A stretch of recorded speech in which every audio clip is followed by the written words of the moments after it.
하나님 말씀 보겠습니다. 오늘 하나님께서 우리에게 주시는 말씀 마태복음 7장 15절로 20절까지의 말씀입니다.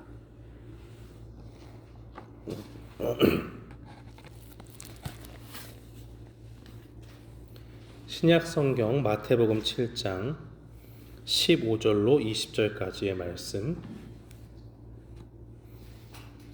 우리 다 찾으신 줄 알고 함께 봉독하겠습니다.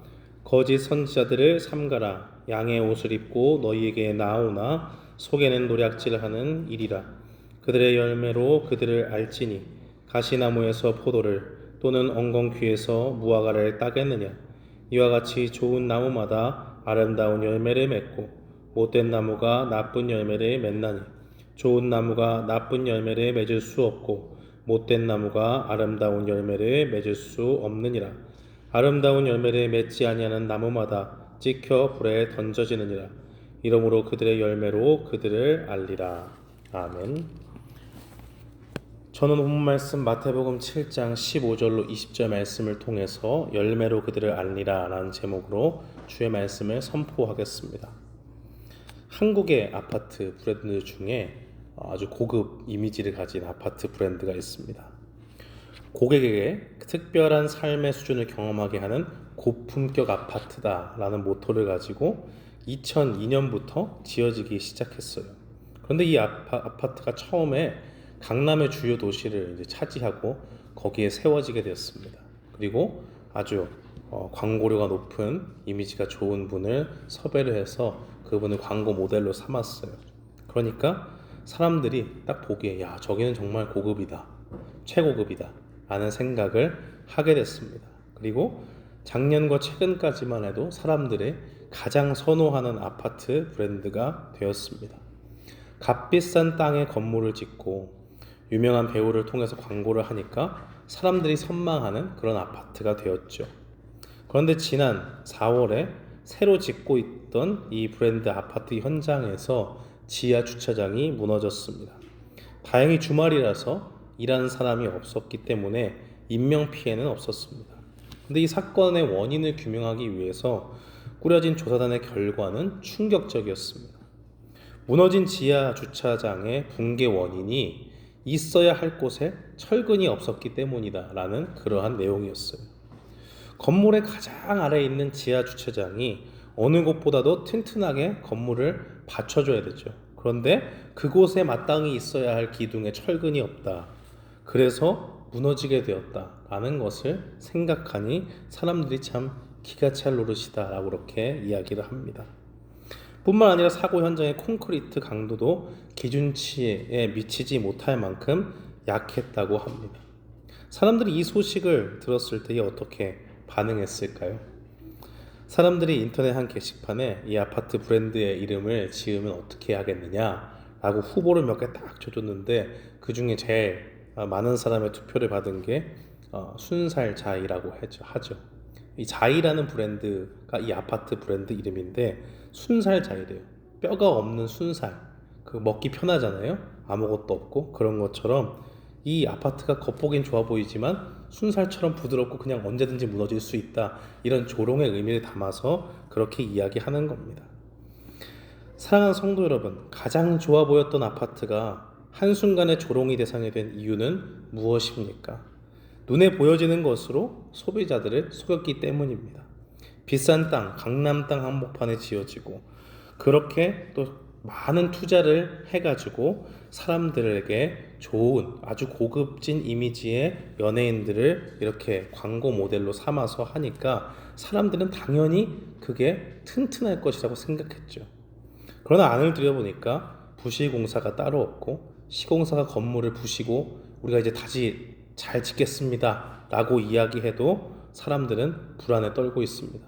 한번 속인 사람이 어떻게 또 속일 수 있지 않을까라는 그러한 생각을 하기 때문이죠. 사랑하는 성도 여러분, 세상에서는 소비자들을 속이는 이런 나쁜 기업이 존재하듯이 우리의 신앙생활에도 우리를 속이는 사람들이 분명히 존재합니다. 그래서 우리 주님은 오늘 말씀에서 거짓 선지자들을 삼가라 라고 그렇게 말씀합니다. 마태복음 24장에서도 예수님은 거짓 그리스도들과 거짓 선지자들이 일어나 큰 표적과 기사를 보여 할 수만 있으면 택하신 자들도 미혹하리라 라고 그렇게 말씀하셨습니다.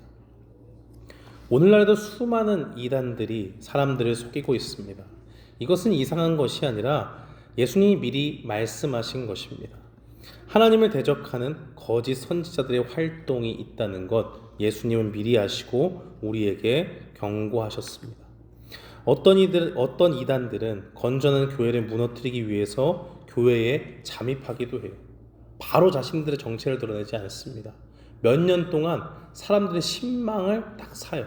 야, 이 사람은 정말 믿을만하다 라고 몰래 자신의 정체를 숨기고 있다가 교회에 믿음이 좋은 사람이다, 저 사람은 정말 집사도 해도 되고 장로로 세움받아도 되고 권사님이 돼도 되고 정말 교회에 헌신한다 라는 그러한 사람들의 인정을 받는 순간에 슬그머니 교회를 분열시킵니다.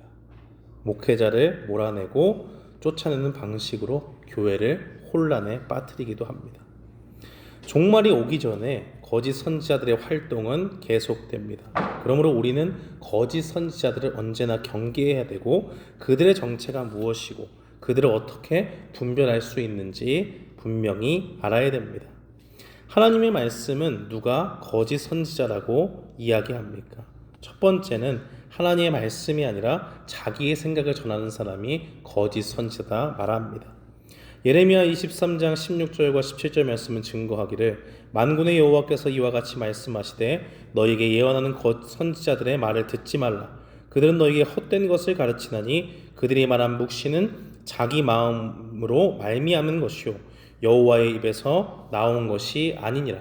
항상 그들이 나를 멸시하는 자에게 이르기를 너희가 평안하리라 여호와의 말씀이라 하며 또 자기 마음이 완악한 대로 행하는 모든 사람에게 이르기를 재앙이 너희에게 임하지 아니하리라 하였느니라. 이들이 거짓 선지자 곧 예언자로 불리는 이유는 자신들이 다른 사람들이 듣지 못한 하나님의 특별한 말씀을 받았다고 주장하는 데 있습니다.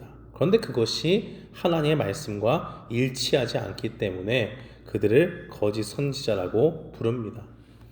예레미야 선지자 때의 하나님의 말씀은 분명히 심판의 메시지였습니다. 그러나 거짓 선지자들은 사람들의 마음을 사기 위해서 자기 마음대로 무조건 평안할 것이다라는 외침 가운데 있었습니다. 그런데 분명한 것은 하나님의 생각과 그 거짓 선지자들의 생각은 완전히 달랐다는 겁니다.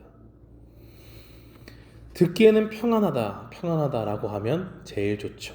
그러나 하나님은 회개의 메시지를 선포한 선지자들의 말을 멸시한 하나님의 백성을 심판하는 것, 그것이 나의 뜻이라고 예레미야를 통해 알려주셨습니다. 하나님의 깊은 뜻은 무엇이었겠습니까? 그들이 고통 속에 영원히 있는 것을 원하는 것이 아니라 그들이 하나님의 그 심판의 원인, 죄를 바로 깨닫고 하나님께 회개하고 돌아오도록 하기 위함이었습니다. 병든 사람에게는 고통이 따르지만 반드시 수술을 통해서 그 암세포들을 탁 도려내는 그러한 일들이 필요합니다. 하기 싫지만 해야 되고 불편하고 어렵고 힘듭니다. 그러나 그것이 그 사람의 영혼을, 몸을 살리는 것이죠. 그런 것처럼 예수님은 선지자를 통해서 회개의 메시지를 전했고 심판을 통해서 죄를 깨닫도록 계획하신 겁니다. 예수님도 마찬가지입니다. 달가운 말씀이 아니심을 알면서도 사람들에게 회개하라, 천국이 가까웠다 말씀하셨습니다. 죄인이 하나님 앞에 사는 길은 회개하고 돌이켜 하나님의 은혜를 받는 길밖에 없기 때문입니다. 예레미야 시대에도 존재했듯이 오늘날에도 거짓 선지자들은 하나님의 사랑만을 선포합니다. 그리고 무엇이든 평안하다 라고 그렇게 이야기합니다. 그러나 시편 5편 4절 말씀은 증거하기를 주는 죄악을 기뻐하는 신이 아니시니 악이 주와 함께 머물지 못하며 라고 그렇게 증거합니다. 내가 거룩하니 너희도 거룩하라 말씀하신 주님은 죄를 미워하십니다. 용납하지 않으시고 공의로우셔서 죄를 반드시 심판하십니다. 그래서 죄인인 우리가 받을 심판을 죄는 없으신 예수 그리스도께서 대신 받으신 겁니다. 우리가 받으면 죽고 지옥에 가죠. 그러나 하나님이시자 완전한 사람으로 이 땅에 오신 죄가 없으신 예수님은 그 죽음의 형벌을 받고 하나님의 공의를 만족시킴과 동시에 부활하셔서 우리에게 영원한 생명을 주시는 구원자이십니다. 그것이 유일한 방법이었기 때문에 예수님을 이 땅에 보내신 겁니다. 하나님이 세우신 건전한 교사는 누구입니까? 예수님과 같이 죄에 대해서 책망하고 회개의 필요성을 전하는 사람이요. 많은 사람들에게 무조건 잘 될 겁니다. 무조건 하나님이 복 줄 겁니다. 라고 하는 사람이 아닙니다. 두 번째로 거짓 선지자는 어떤 사람입니까? 그들은 속이는 자요 노략질하는 이리와 같다고 예수님 말씀하십니다. 하나님의 말씀은 종종 우리를 양으로 비유하죠. 그런데 양의 살고 죽는 문제는 누구에게 달려 있습니까? 양 스스로에게 달려 있지 않아요. 전적으로 목자에게 달려 있습니다. 양은 스스로 지킬 힘과 능력이 없습니다. 두꺼운 가죽을 가지고 있는 것도 아니고요. 빠른 발을 가지고 있는 것도 아닙니다. 날카로운 발톱이 있는 것도 아니고 시력도 좋지 않아서 그저 우리 앞에 있는 목자만을 따라가는 그러한 연약한 존재입니다. 엎어지면 일어나는 것도 쉽지 않아요. 누가 와서 도와줘서 일어나야 됩니다. 그렇기 때문에 그들에게는 반드시 목자가 필요하고 목자의 손에 생사가 달려 있습니다. 그런데 거짓 선지자는 자신을 속여서 자기가 마치 선한 목자인 것처럼 속입니다. 그래서 바울은 에베소 장로들에게 사도행전 20장 29절 30절에 이렇게 말합니다. 내가 떠난 후에 사나운 이리가 여러분에게 들어와서 그 양떼를 아끼지 아니하며 또한 여러분 중에서도 제 아들을 끌어 자기를 따르게 하려고 어그러진 말 하는 사람들이 일어날 줄을 내가 아노라. 거짓 선지자들의 관심은 하나님의 말씀을 바로 전하는 데 있지 않습니다. 그 양들이 어떻게 하면 생명을 보존할까? 거기에 관심이 없어요. 그들은 하나님의 말씀과 다른 어그러진 말로 사람들에게 듣기 좋은 말, 잘못된 가르침을 가르칩니다. 그들이 이렇게 하는 이유는 단순합니다. 그들이 노략질하는 일이기 때문입니다. 양떼의 생명을 진정으로 위하는 목자라면 양을 지키기 위해서 그 천적인 이리로부터 구하기 위해서 목숨을 바치겠죠. 그러나 그들은 자기의 배를 채우기에만 관심을 갖는 일이기 때문에 오히려 그들의 생명을 노리고 멸망으로 인도하는 사람들이기 때문에 그들에게는 사랑이 없습니다. 그렇기 때문에 그들의 탐욕과 그들이 욕심 가운데서 양들을 멸망으로 인도하기 때문에 이리와 같은 거짓 선지자들은 우리에게 치명적입니다. 그들은 성도들이 예수님을 따르는데 관심이 없고 결국 자기의 사람으로 만들어서 사람의 말을 따르게 하고 예수님의 제자가 아니라 자기의 제자로 만듭니다. 그렇게 해서 결국에는 잘못된 가르침 속에서 어느 순간에 하나님의 말씀과 완전히 떨어져 있게 만들죠. 그 결과는 무엇이겠습니까? 소경이 소경을 인도하듯이 그 사람도 멸망으로 빠지고 다른 사람들도 멸망으로 인도하는 겁니다. 그러므로 거짓 선지자는 양을 죽이는 이리와 같이 우리의 영혼에 치명적입니다. 양에게 이리가 목숨을 끊어놓는 위협과도 같이 거짓 선지자는 그냥 우리에게 단순히 잘못된 가르침만을 주는 것이 아니라 우리의 영혼을 완전히 병들게 해서 멸망으로 이끌 수 있다는 겁니다. 그렇다면 우리는 우리의 영혼에 위협을 주는 이러한 거짓 선지자들을 어떻게 우리가 구분하고 분별할 수 있겠습니까? 예수님은 그 기준을 열매라고 말씀하셨어요. 16절 말씀해 보니까 그들의 열매로 그들을 알지니 가시나무에서 포도를 또는 엉겅퀴에서 무화과를 따겠느냐. 20절 말씀에도 이러므로 그들의 열매로 그들을 알리라 말씀하십니다. 거짓 선지자를 분별하는 열매란 무엇을 말합니까?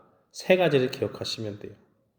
첫 번째 열매는 그들이 얼마나 그리스도의 성품을 닮았는가 하는 데 있습니다.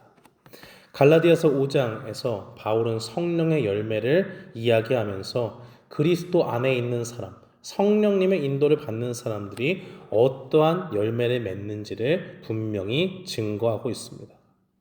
성령님을 통해서 예수님을 주로 고백하는 사람, 그 인생이 성령님을 의지하고 성령님의 인도를 받는 사람은 사랑과 희락과 화평과 오래 참음과 자비와 양선과 충성과 온유와 절제의 열매를 맺습니다. 참된 선지자는 예수님을 닮은 삶의 모습이 나타나요. 숨기고 싶어도 성령님이 그 속에 일하니까 그 모습 속에 나타납니다. 그 성품 속에 묻어나는 거예요. 이 사람이 훌륭해서가 아닙니다. 이 사람은 우리와 똑같이 하나님 앞에서 그저 죄인일 뿐이고 연약한 존재예요. 그렇지만 성령님께서 나를 인도해 주시기를 날마다 간구하고 예수 그리스도를 의지하는 가운데 있을 때에 하나님께서 성령님을 통해서 그 사람을 변화시킨다는 말입니다. 그래서 그 사람이 어떤 훈련과 단련에 거쳐서가 아니라 오직 하나님을 의지하는 가운데 성령님을 간절히 붙잡고 나아가는 가운데 성령님의 역사 가운데 그 사람이 점점 거룩하신 주님의 모습을 닮아 간다는 거예요. 우리도 마찬가지지 않습니까? 아무리 하나님의 말씀을 우리가 양식으로 삼는다, 내가 그리스도인이다 라고 말하는데 밖에 나가서는 마음대로 차선도 마음대로 바꾸고 위협한 일들을 하고 신호는 지키지도 않고 막 간다면 사람들이 보면서 뭐라고 할까요? 야, 저 사람 저렇게 하고도 교회 다닌다고 말할 수 있나? 예수님의 제자라고 하나님의 사람이라고 말할 수 있나? 이런 생각 들지 않겠어요? 마찬가지입니다. 거짓 선지자들은 겉보기에는 그들이 교묘한 모습으로 하나님의 말씀을 전하는 것처럼 이야기하지만 결국에는 그 중심에 그리스도를 믿음으로써 성령님 안에서 나타나는 그런 성령의 열매를 찾아볼 수 없습니다. 거기에는 자기의 절제가 없고 오직 자기의 욕심을 구하는 것만 있어서 그들은 교묘하게 사람들 앞에 자신을 위장해서 양의 탈을 쓴 이리와 같이 사람들을 속입니다. 에베소서 5장 9절은 증거하기를 빛의 열매는 모든 착함과 의로움과 진실함에 있다고 말합니다. 우리의 생명의 주가 되시는 예수님은 이 세상에 빛으로 오셨다고 말씀합니다. 그 빛 대신 주님을 모시고 사는 사람들의 삶의 열매는 반드시 맺혀지기 바랍니다. 선하고 의로우며 진실하고 우리를 사랑하신 주님의 마음을 본받아서 살게 되는 겁니다. 이런 모습이 교회 안에 모든 성도들을 가르치는 교회의 교사들에게 발견되지 않는다면 우리는 그 사람을 거짓 선지자다라고 그렇게 이야기할 수 있습니다. 두 번째로 거짓 선지자를 분별할 수 있는 열매는 무엇입니까? 바로 그들이 전하는 메시지입니다. 예수님은 오늘 본문에서 나무의 비유를 드셨죠. 좋은 나무에서 필연적으로 아름다운 열매를 맺는다. 예수님은 오늘 본문과 같이 다른 곳에서도 나무의 비유를 드신 적이 있습니다. 마태복음 12장 33절 이하의 말씀을 보면 나무도 좋고 열매도 좋다 하든지 나무도 좋지 않고 열매도 좋지 않다 하든지 하라. 그 열매로 나무를 아느니라. 독사의 자식들아 너희는 악하니 어떻게 선한 말을 할 수 있느냐. 이는 마음에 가득한 것을 입으로 말함이라. 선한 사람은 그 쌓은 선에서 선한 것을 내고 악한 사람은 그 쌓은 악에서 악한 것을 내느니라. 내가 너희에게 이르노니 사람이 무슨 무익한 말을 하든지 심판날에 이에 대하여 신문을 받으리니 내 말로 의롭다함을 받고 내 말로 정죄함을 받으리라 말씀합니다. 나무에 따라서 열매가 나오듯이 또 열매를 보면 나무를 알듯이 예수님의 말씀대로 어떤 사람의 마음을 그의 말로 알 수 있다면 우리는 거짓 선지자를 그가 전하는 메시지로 분명히 분별할 수 있습니다. 어떤 메시지가 거짓 선지자를 분별하는 메시지입니까?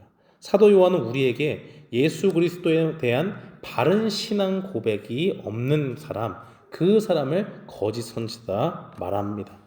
요한일서 4장에 보면 이렇게 사도 요한은 증거합니다. 이로써 너희가 하나님의 영을 알지니 곧 예수 그리스도께서 육체로 오시는 것을 시인하는 영마다 하나님께 속한 것이요 예수를 시인하지 않은 영마다 하나님께 속한 것이 아니니 이는 곧 적그리스도의 영이니라. 오리라 한 말에 너희가 들었거니와 지금 벌써 세상에 있느니라.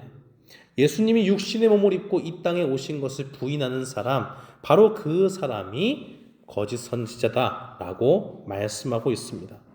또 요한일서 2장 23절은 증거하기를 아들을 부인하는 자에게는 또한 아버지가 없으되 아들을 시인하는 자에게는 아버지도 있느니라 라고 그렇게 증거합니다. 거짓 선지자의 메시지에서 예수님이 이 땅에 오신 하나님의 아들이신 것을 부인하고 예수님이 우리의 유일한 구원자 되심을 부인한다면 그저 그 사람은 좋은 말을 하는 것 같지만 결국에는 거짓 선지자라는 겁니다. 교묘하게 도덕적으로 좋은 선생님, 우리가 다 종교는 똑같은 말을 하니까 교묘하게 교회 안에 들어와서 많은 성인들과 같이 그러한 수준에서 도덕적으로 우리에게 좋은 교훈을 준다, 거기까지만 말하면 거짓 선지자라는 것입니다. 왜냐하면 하나님의 말씀은 예수 그리스도를 성인 수준으로 이야기하지 않기 때문입니다. 우리 주님은 내가 곧 길이요 진리요 생명이니 나로 말미암지 않고는 아버지께로 올 자가 없다 말씀하셨습니다.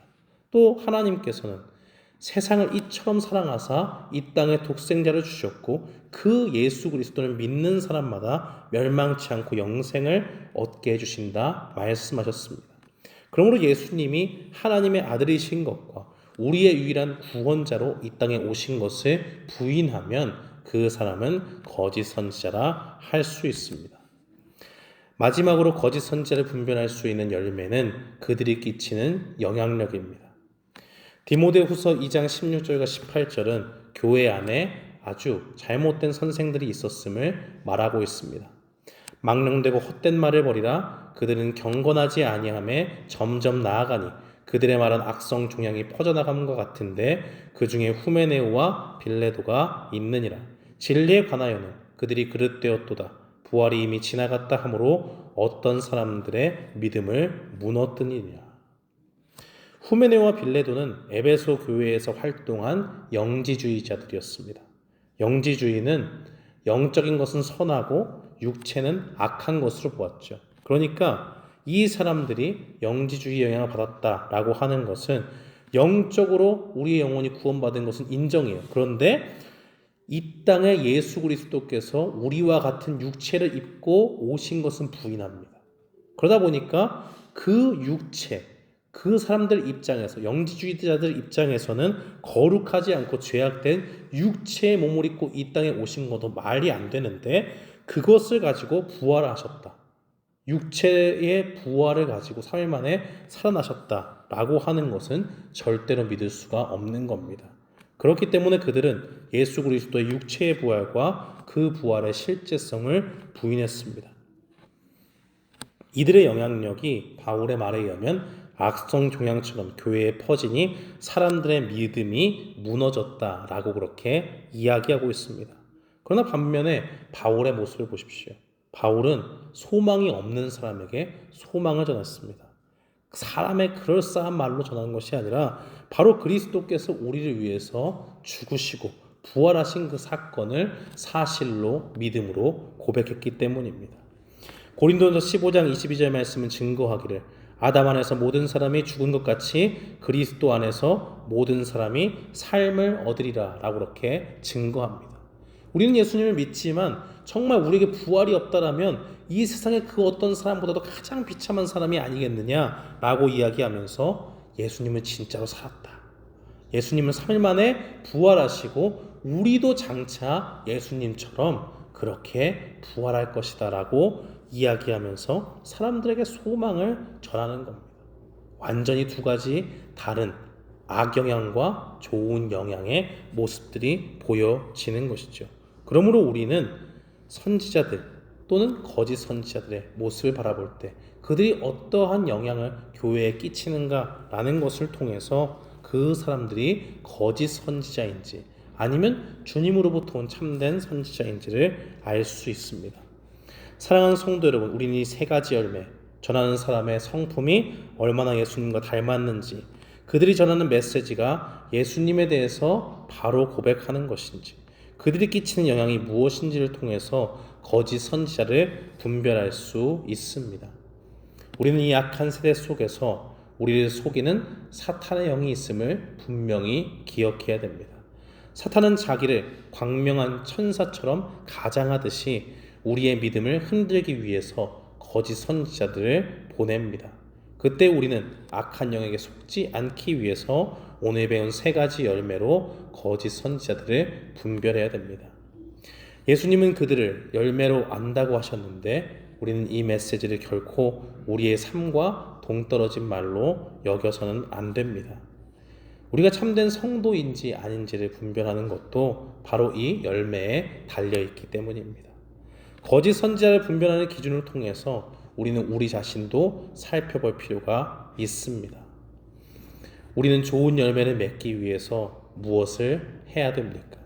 우리의 자양분 되시는 예수님께 꼭 붙어 있어야 됩니다. 예수님은 증거하시기를 요한복음 15장에서 내가 내 안에 거하라 나도 너희 안에 거하리라. 가지가 포도나무에 붙어 있지 아니하면 스스로 열매를 맺을 수 없음 같이 너희도 내 안에 있지 아니하면 그러하리라. 나는 포도나무요 너희는 가지라. 그가 내 안에 내가 그 안에 거하면 사람이 열매를 많이 맺나니 나를 떠나서는 너희가 아무것도 할 수 없음이라 분명히 말씀하십니다. 사랑하는 성도 여러분, 우리는 다른 데 붙어 있을 필요가 없습니다. 이 사람이 조금 영향력이 있다, 저 사람이 큰 힘과 능력을 가졌다, 저 사람에게 어떻게 좀 잘 보여가지고 내 앞날에 좀 확실한 보장된 미래를 약속받고 싶다. 그런 건 다 헛된 거예요. 그런데 예수님께서는 우리에게 분명히 말씀하십니다. 너희가 내 안에 있으면 포도나무 된 나에게 붙어있는 가지가 되면 너희가 열매를 풍성히 맺는다 말씀하십니다. 주님이 주시는 풍성한 열매 가운데는 우리에게 주어진 구원의 열매도 있고 그 가운데는 우리가 이 땅에서 찾아볼 수 없는 영원한 기쁨과 평안도 분명히 존재합니다. 사람의 힘과 능력으로는 수련한다고 단련을 한다고 되는 것이 아닙니다. 어쩔 때는요 우리가 아무리 열심히 해도 정말 작심삼일의 그런 모습들을 우리는 날마다 보지 않습니까? 새해 때마다 보게 되잖아요. 하나님이 우리를 그렇게 연약하게 만드신 이유가 무엇이겠습니까? 우리는 절대적으로 스스로 설 수 없는 존재라는 것을 분명히 말하시는 겁니다. 우리는 가지여서 포도나무 대신 예수 그리스도의 힘과 능력이 없으면, 그분께서 공급하여 주시는 은혜가 없으면 그 어떠한 열매도 우리는 기대할 수 없습니다. 그렇기 때문에 매해가 새로 시작될 때에 작심삼일의 모습들을 보면서, 연약한 우리의 모습들을 보면서 우리는 더욱더 겸손해지고 주님을 더욱더 의지하는 사람들이 되어야겠다라는 것을 분명히 깨닫게 하시는 겁니다. 사랑하는 성도 여러분, 우리는 열매를 맺을 수 없지만 예수님은 우리 안에 풍성한 열매를 주십니다.